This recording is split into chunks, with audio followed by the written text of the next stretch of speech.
No vídeo de hoje vamos falar sobre essa onda de demissões no mercado de TI. Meu nome é Jonathan Machado, sou mentor no Projeto Matrix. Se você ainda não conhece o nosso trabalho, nós aqui formamos pessoas para o mercado de TI. Se o conteúdo for relevante para você, considere se inscrever aqui no canal e ativar as notificações para ficar por dentro dos novos vídeos. Bem, hoje é sábado, 28/5, e essa semana tiveram mais anúncios de demissões. Então a gente teve uma grande empresa brasileira, anunciou algumas demissões. No LinkedIn isso já rodou em vários grupos, enfim, as coisas estão acontecendo. E eu gostaria de discutir aqui com vocês sobre alguns fatores. Eu tenho acompanhado diversas pessoas de áreas de investimento e também de tecnologia, e eu montei a minha posição sobre esse tema. Então a gente tem o início da pandemia, todo o impacto, a impressão de dinheiro, que a conta ia vir em algum momento. Você imprime dinheiro, você gera mais inflação. Então isso já era sabido, em algum momento seria impactado. E aí quando a vacina chegou, quando a gente começou a ensaiar uma melhora, a gente tomou uma outra porrada, vem a guerra na Ucrânia e outro lockdown na China. Eu não sei ainda se a gente já terminou a pandemia, se não terminou, porque o governo já liberou, não é mais uma pandemia, mas o número de casos está aumentando. Enfim, eu não sei ainda. É bom ter cautela sobre a forma como você está andando na rua, enfim, se ainda faz sentido manter o uso de máscara. Mas, de fato, as coisas estão um pouco nebulosas. E aí, dito isso, o que acontece quando você tem um cenário de risco? Você não vai investir. Basicamente é isso, você não vai investir num cenário de risco. E o que aconteceu lá no início da pandemia foi muito um cenário de total incerteza. Os mercados desabaram porque todo mundo queria ter liquidez, todo mundo queria ter dinheiro ali na hora, porque não sabia o que iria acontecer. Então, começaram a vender, começaram a se desfazer das posições e o mercado desabou. Basicamente, é isso que eu entendo dessa primeira parte da pandemia. Agora, a gente vê uma situação um pouco diferente. Os Estados Unidos têm a maior inflação, não sei se da história, não me lembro agora, mas assim, uma das maiores inflações. E com isso, eles também aumentaram a taxa de juros, que aumentando a taxa de juros, você tende a equilibrar a inflação. O problema é que, nesse cenário atual, talvez essa métrica não funcione tão bem, essa estratégia. Então, talvez a gente vá aumentar muito a taxa de juros e não vai resolver tanto a inflação, porque os motivos que levaram à inflação foram outros. Não tem todo esse cenário macroeconômico, a pandemia, enfim, não é tão simples assim. E aí, Estados Unidos, um país forte, com uma moeda forte, decide aumentar a taxa de juros. Um fundo gigantesco com um potencial imenso, muita grana, vai preferir deixar lá rendendo 2%, 3% do que arriscar isso, ou em startups, ou em mercados que estão em desenvolvimento, aqui como o Brasil, por exemplo. Ele vai preferir deixar o dinheiro lá porque é certo. Ele não vai querer correr o risco.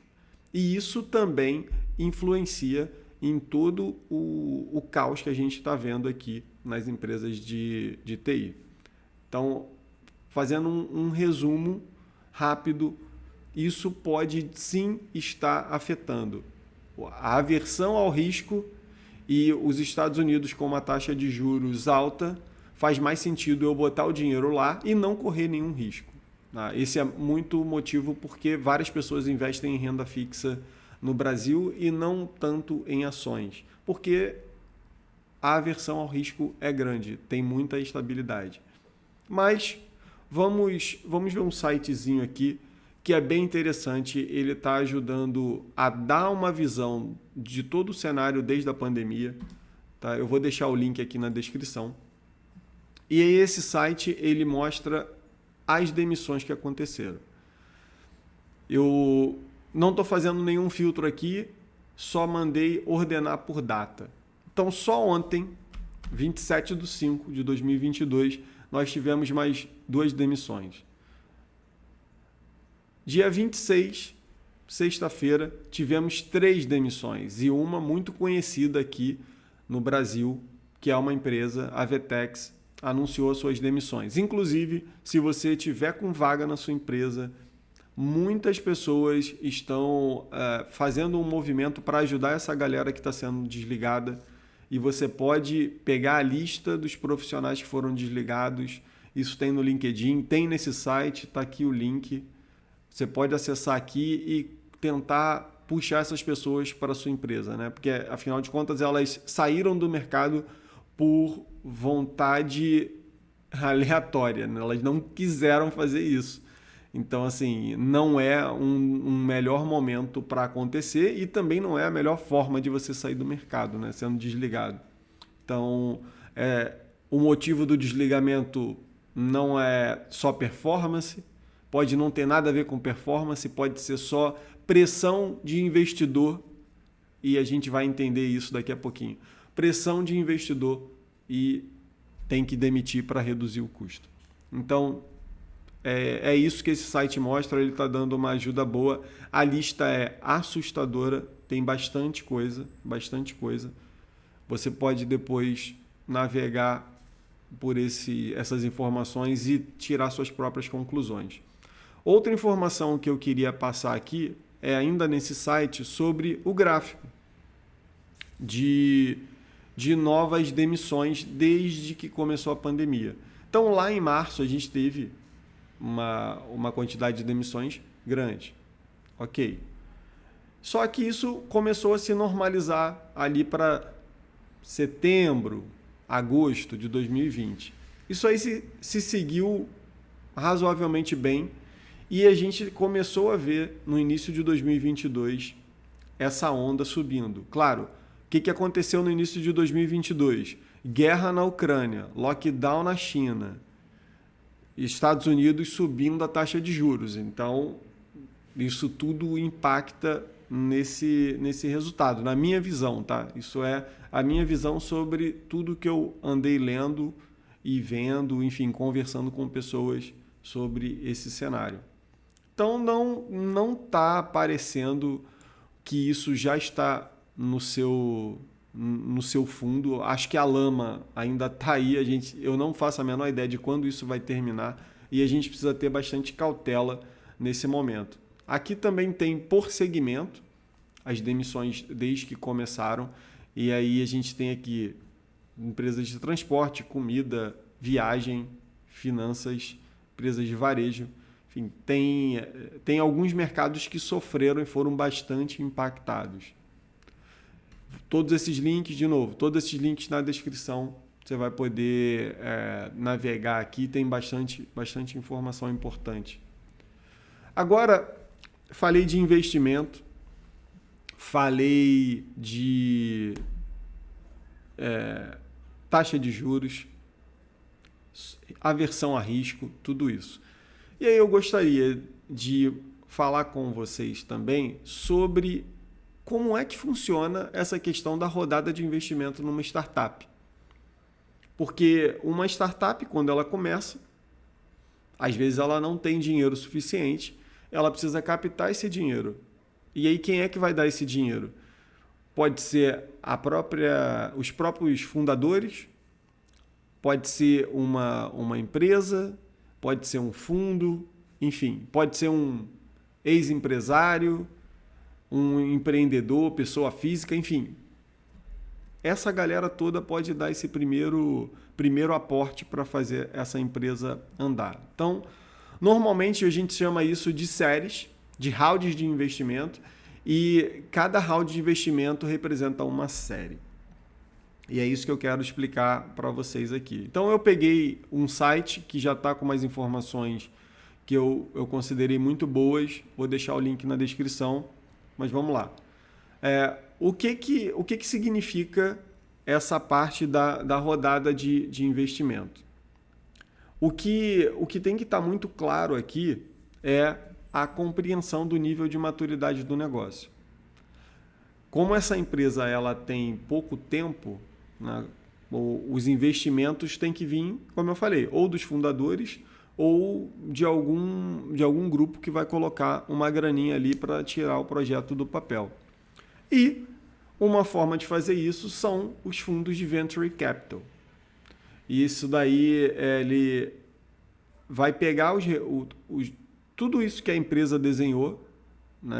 Então, assim, qual é o plano, onde é que você quer chegar. Então, são coisas que tem que considerar. Eles vão pegar tudo isso e vão avaliar o risco, vai falar, eu posso investir tanto aqui para começar nisso. E alguns indicadores são chave para que você consiga, digamos assim, justificar o investimento. E um deles é o número de clientes. A receita é óbvio, mas assim, parece não ser tão óbvio assim. Conforme eu for descendo aqui, vocês vão entender melhor. Então, o número de clientes. E aí você provavelmente já foi impactado por alguma promoção desse tipo.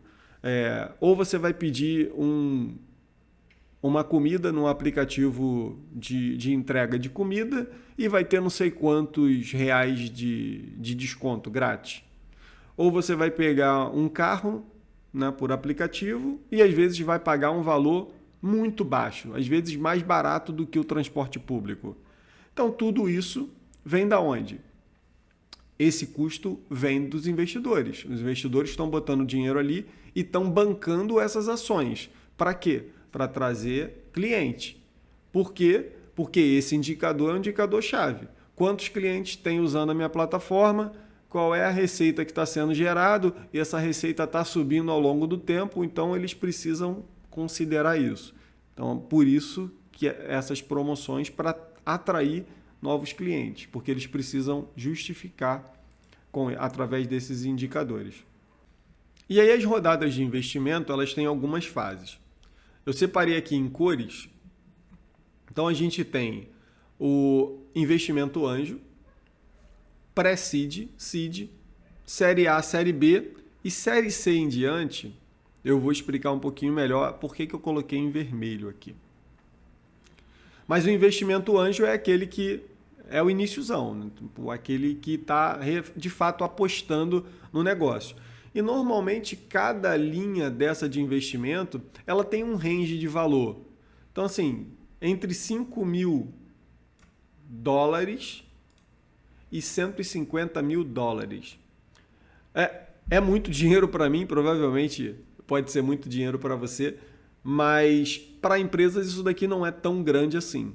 Mas é assim que vai começar. Vai injetar uma quantidade de dinheiro que varia entre $5.000 e $150.000.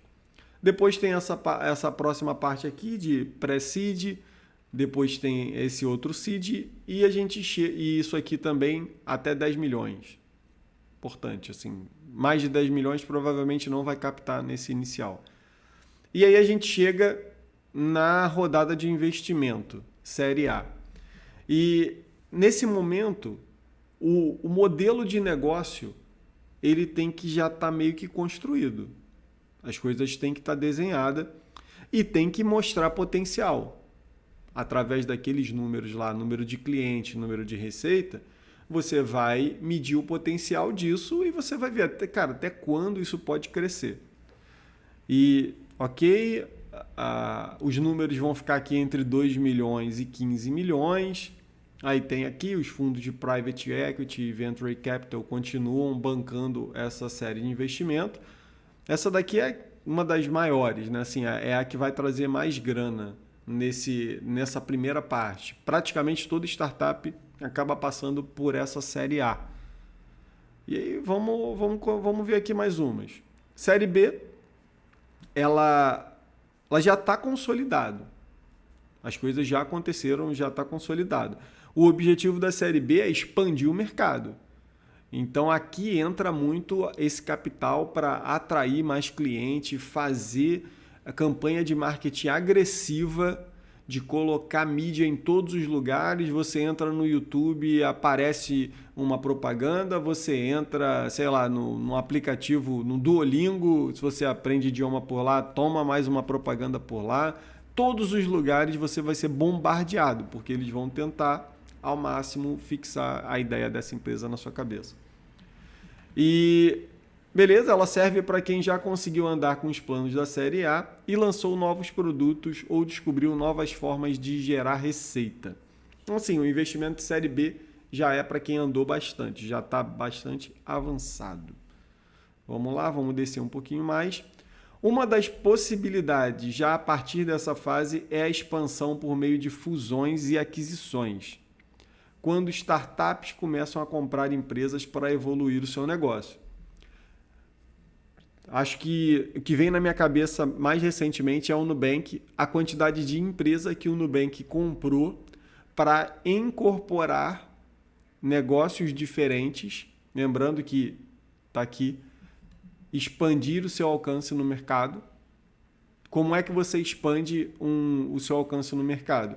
Ou você pensa em tudo e desenvolve novos produtos, ou compra alguém que já está no mercado, naquele segmento que você quer atuar. E aí, com isso, você conseguiu expandir o seu negócio, conseguiu cobrir mais um pouco o teu alcance no mercado. Então, se você vê uma empresa começando a comprar outras, né, uma startup comprando outras, ela está nesse momento.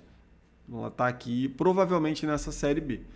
E os valores já sobem razoavelmente, 30 milhões a 60 milhões de dólares nessa fase. Agora, por que eu coloquei rodada de investimento série C, a partir da série C, como vermelho? Porque na minha visão, se você ainda precisa de grana, de investidor para rodar o seu negócio, isso para mim é um indicativo que não está maduro o suficiente. Você ainda não está gerando dinheiro suficiente para manter e continuar crescendo. Então, a única coisa que eu consigo ver nesse cenário é, se você está querendo crescer o máximo que você pode a cada ano e dobra de tamanho e triplica, ou você está querendo vender a empresa já para alguém, e por isso você está fazendo ela subir meteoricamente, você quer vender ela para alguém, ou, sinceramente, você está com um baita problema na sua empresa e você fica puxando rounds de investimento para cobrir os problemas que você tem. E aí, em algum momento, isso pode impactar. E o investidor simplesmente fala, cara, eu preciso ver retorno, cadê o retorno? Já botei muita grana e tal, eu não estou vendo esse retorno. E aí começa a pressão em cima das empresas. Claro, tem a questão de abrir o IPO e captar um pouco desse dinheiro no mercado. Enfim, muita coisa pode acontecer nesse cenário. E eu também não estou dizendo que as empresas que estão da série C em diante, elas têm problemas e elas são péssimas empresas. Pelo contrário, tem muita empresa boa que está nesse cenário aqui, mas é a minha opinião, tá? É a minha opinião. Se a partir da série C você ainda precisa manter investimentos de fora, é um indicativo que algo pode estar errado nisso. Você talvez não esteja usando o dinheiro da forma mais sábia possível. E aí, se a gente for voltar aqui na listagem das empresas, agora filtrando por país, algumas empresas que estão listadas aqui de startup, elas estão fazendo as demissões. E o questionamento é justamente esse. Elas estão fazendo essas demissões e elas estão aqui justamente naquela linha que eu considerei crítica, a partir da série C. Isso me preocupa um pouco, porque pode ser. É difícil eu afirmar, mas eu acredito muito que possa ser isso. Pressão dos investidores. A gente tem que diminuir o custo. A gente já está na série D, série E, enfim, já está bastante esticado e a gente precisa fazer um ajuste no nosso caminho aqui.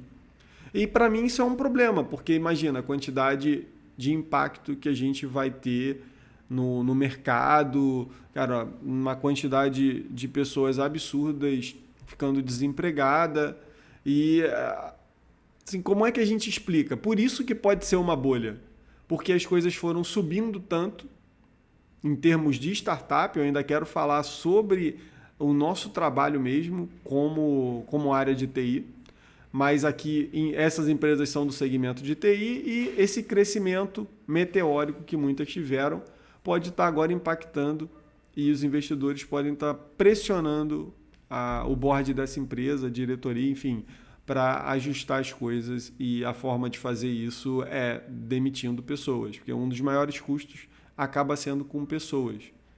Então, é a primeira coisa que eles cortam. Então, essa é a minha análise sobre o cenário, sobre a situação das empresas. E agora trazendo um pouquinho para a nossa área, especificamente a nossa área mesmo. Vamos falar de salário, o que aconteceu? Aconteceu uma escalada de salário. Os salários que são pagos hoje para a área de TI, desenvolvedores e tudo mais, é um salário consideravelmente alto. Se for colocar períodos... acho que não precisa nem ser tão pré-pandemia. Os valores começaram a aumentar. Então, foram muita startup chegando, muito investimento, muito fundo de venture capital injetando dinheiro, e essas startups precisando crescer rápido iam atrás de profissionais. Qual é a forma que você tem para tirar um profissional de uma empresa e isso ser relativamente rápido, né? Pegar uma pessoa boa? Você vai jogar dinheiro em cima dela. Então, uma forma disso acontecer foi jogar dinheiro em cima. O mercado internacional pegando os profissionais brasileiros, enfim, é um caos. Se você já está no LinkedIn, enfim, já tem costume de acessar a plataforma, quantas oportunidades você não recebe por semana? É bizarro. E algumas colocando bastante dinheiro em jogo para conseguir te tirar do lugar que você está. Então, eu coloquei um gráficozinho aqui. Então, a gente tem aqui no eixo Y preço, no eixo X a quantidade. Então, isso aqui é em termos de desenvolvedor.